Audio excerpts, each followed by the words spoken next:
Bonjour à tous. Aujourd'hui, on va regarder ensemble le calcul des coûts pour la plateforme d'estimation Sumigo. Donc, dans les précédentes vidéos, on a regardé ensemble comment configurer une liste de prix, puis comment configurer les catégories principales. Je vous avais dit que la liste de prix et les catégories étaient très importantes parce que c'est ce qui va permettre d'être beaucoup plus rapide et d'éviter la répétition. Je vais vous donner un exemple.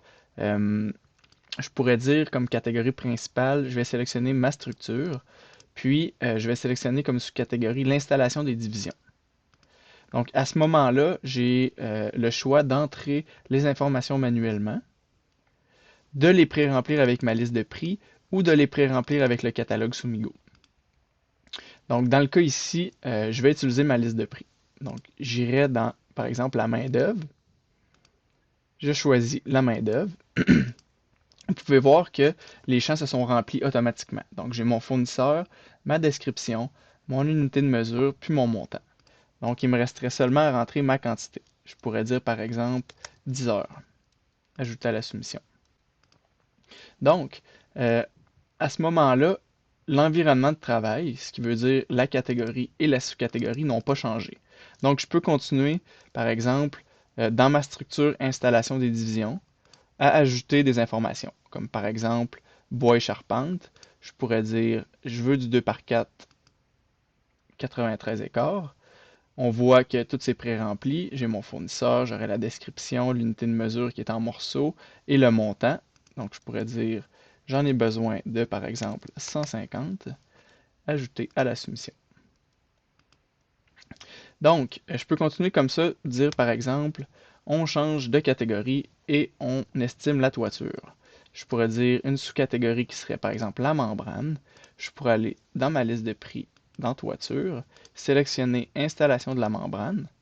Cette fois-ci, j'ai une unité de mesure qui est au pied carré, un montant de 2$, puis dire par exemple, j'ai 1000 pieds carrés à couvrir. Donc, ajouter à la soumission. Et je peux continuer ainsi de suite comme ça. Par exemple, je pourrais dire bardeau d'asphalte. Je pourrais dire toujours dans toiture, installation du bardeau. Donc, on a les informations qui se sont pré-remplies. J'ajoute une quantité.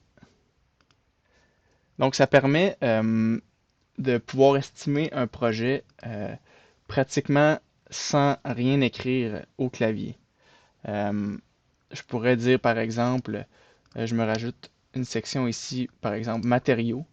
Ici, j'ai pas de sous-catégorie, fait que ça rentrerait automatiquement dans autres. Puis aller dans le catalogue de prix, puis dire, par exemple, je cherche du contreplaqué d'épinette standard 5,8. On a encore une fois les informations qui sont pré-remplies. J'en ai besoin de 100, ajouter à la soumission. Euh, ça va nous permettre d'avoir un sommaire qui est bien détaillé, comme ici, par exemple, j'aurais ma structure avec l'installation des divisions. J'aurais dans la toiture ma membrane, installation de la membrane, bardeau d'asphalte, installation du bardeau. J'aurais ensuite ma catégorie matériaux avec autres à l'intérieur. Euh, je vous ai parlé dans la vidéo de la liste de prix qu'on pouvait créer notre liste de prix au fur et à mesure qu'on estimait.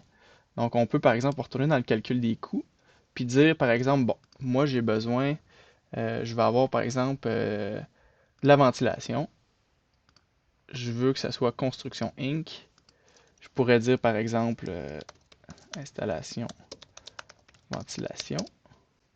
Je pourrais dire ici, ça va être par exemple à l'heure.